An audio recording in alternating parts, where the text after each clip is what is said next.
Hey, welcome back, knife nerds and everyday care people. It's your boy, the Big Canucker, and I have got myself a review today of a company that I have been very impressed with them, I think, right from day one. I think they make a really excellent, thoughtful product. The execution may not be 100% every single time, but I think they genuinely want to make a great product, and I think genuinely they do for the most part. And we're going to talk about one that I actually like quite a bit. Now, this is the empty box of the Ken Onion WOrkSharp Angle Set Sharpener. Angle Set Knife Sharpener. For hunting knives, pocket knives, kitchen knives.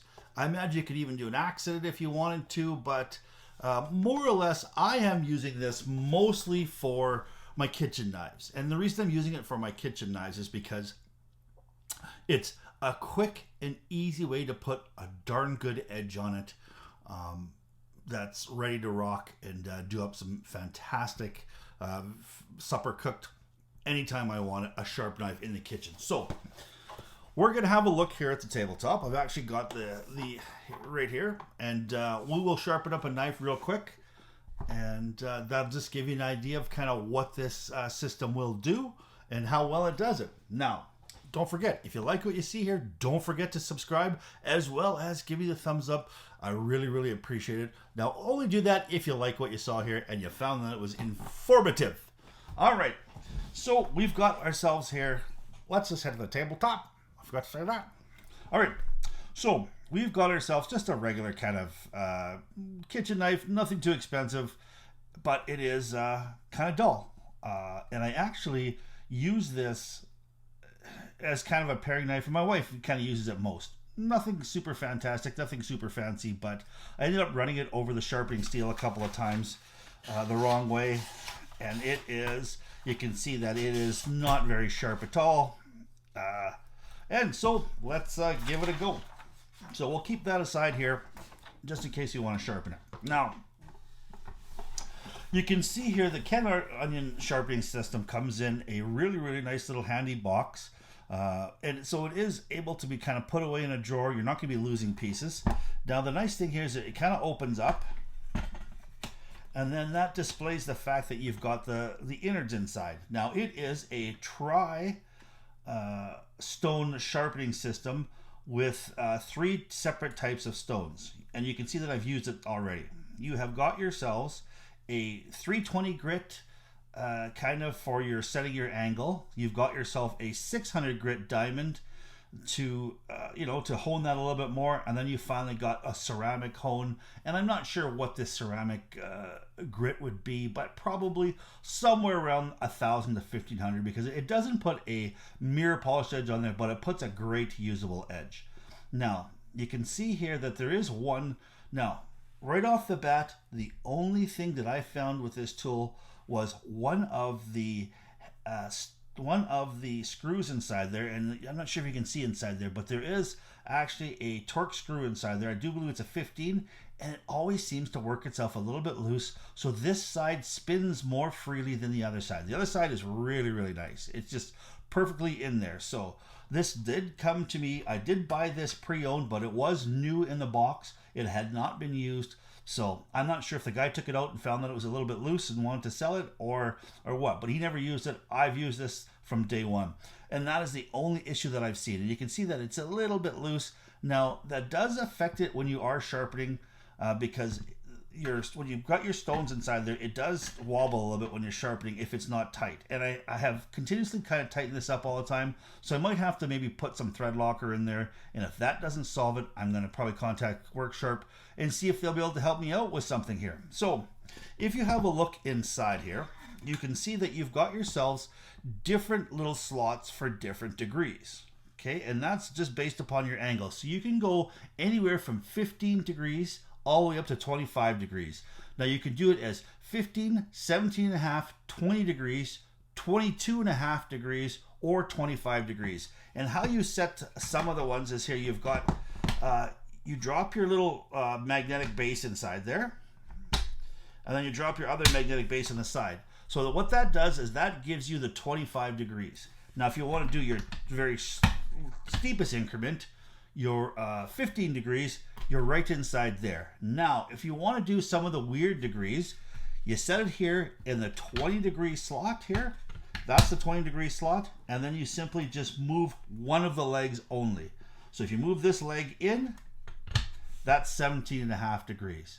Now, if you move this leg out here without moving this bottom leg, then that now becomes 22.5 degrees. So that's how you set the degrees on there. And these inside here, these little tiny, pucks are actually little neodymium magnets. So they are quite strong, and it does stop this for the most part of kind of wobbling, but I found that you kind of hold it across on the top to really kind of stay, make it stable. All right. Now, so most of my knives, I usually set right here at the in the center position, which is going to be the 20 degrees. Now, a lot of these knives here are come from the factory. They're quite blunt. They're at 40 degrees or so. They're really quite blunt. So over time, I've kind of smoothed these all out to around 20 degrees, and so that's what I normally sharpen these things at. So now what you want to do is you want to set.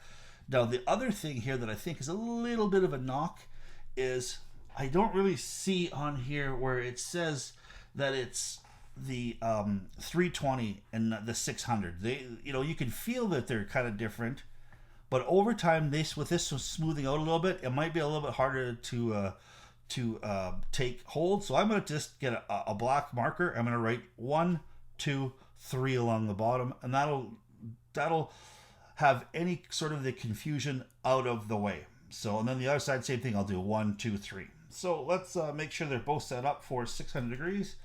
Oh, I'm not sure why my computer popped off there. I like having it on. Oh, there's my password. Yay, it's back. Okay, so let's set this up here at 600 degrees. Here we go. There we go. So now what you want to do is once you've got your knife in that position, a lot of times people will hold their knife right dead center here to give them that starting off position. That's the one thing you might want to look at WorkSharp is maybe putting a little tiny notch in there, and then that zeroes it out. Because lots of times if you start a little bit crooked and you put your knife up there, it'll finish a little bit of crooked. But if you start your knife every single time from the 90 degrees, when you go there your thing, it's easy to keep it straight. So now that's what you want to end up doing is sometimes it depends on what your particular system is. Sometimes people will do, on the one side here, which is, 5 or 6 or 7 or 8 or 9 or 10 strokes. There's 10, and I'll do 10 on the other side. 3, 4,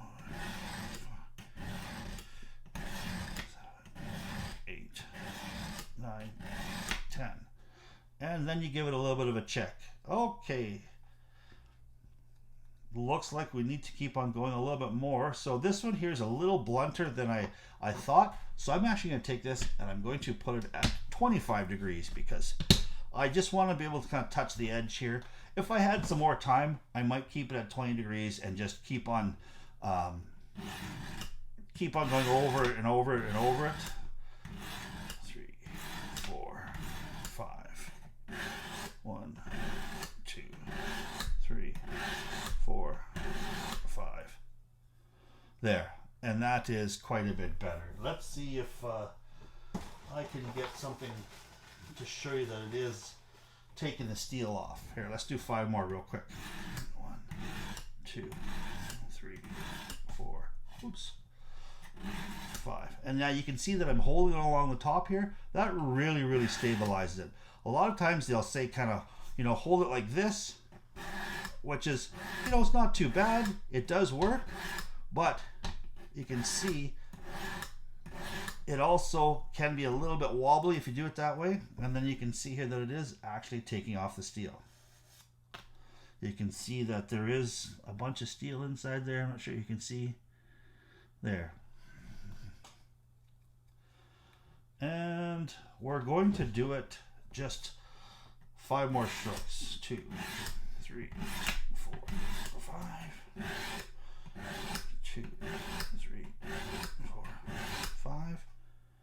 Yeah, that's actually got a nice little beginnings of an edge on there.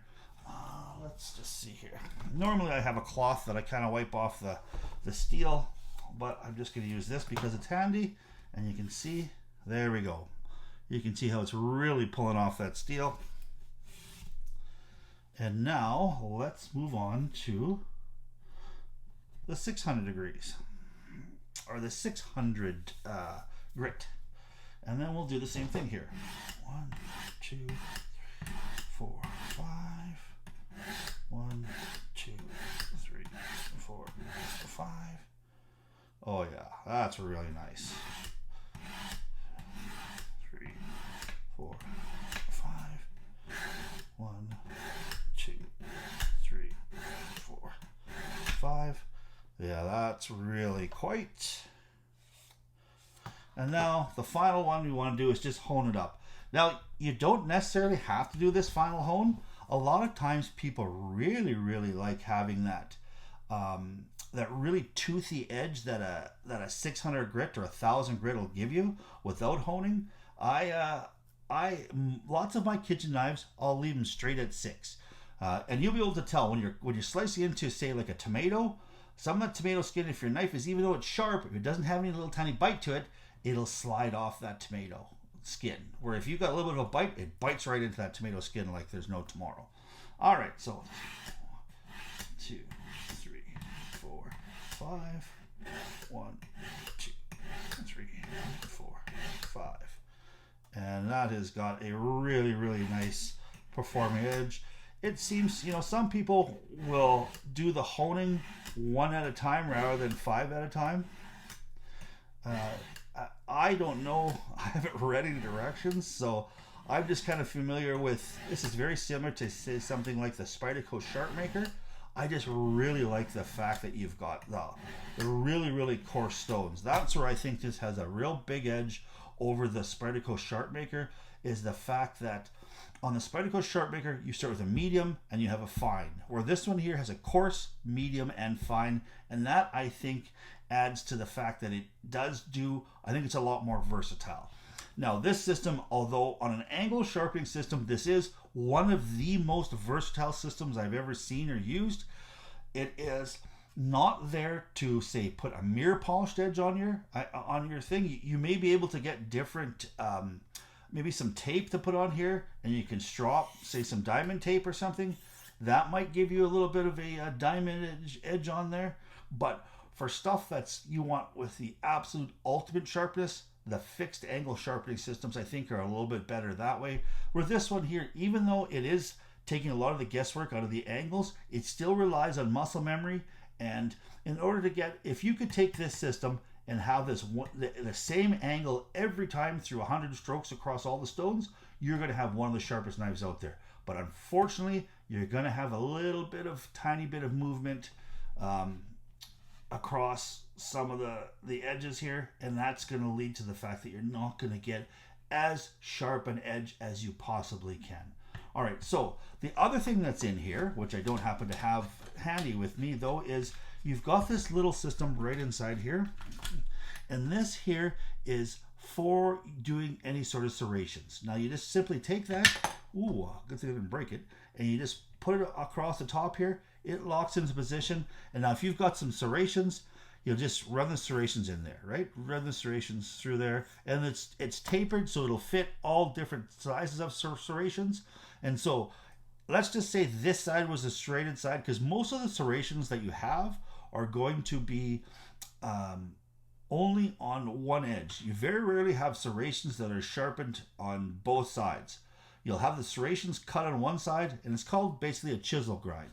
The other side will be flat, where this side has got the serrations. So what you want to do is you want to take the side, sharpen all your serrations, and then you want to run the back across the flat here, just to kind of knock off that burr. That I think is kind of the way to sharpen serrations, and that's just within my own kind of practice. So that kind of drops inside there, and that gives you the serration sharpness. So did we in fact sharpen this knife? Well, let us find out. Let's move this out of the way, and let's get ourselves a piece of paper. All right, there you go.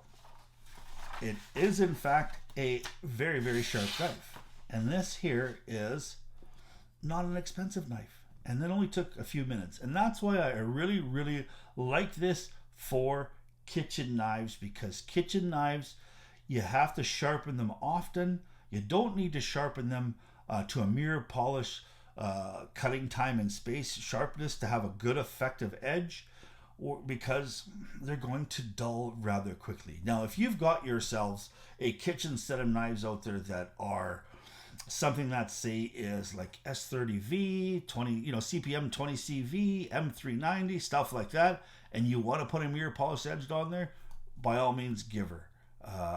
Get yourself a KME system or an Edge Pro or a Wicked Edge, and those will, I think, or the Tormax system, those are the ones I think that are going to keep those sharp. But if you've got yourself just a decent set of kitchen knives, a Wankel, Henkel, stuff like that, I think this is an excellent way to keep your knives sharpened on the go.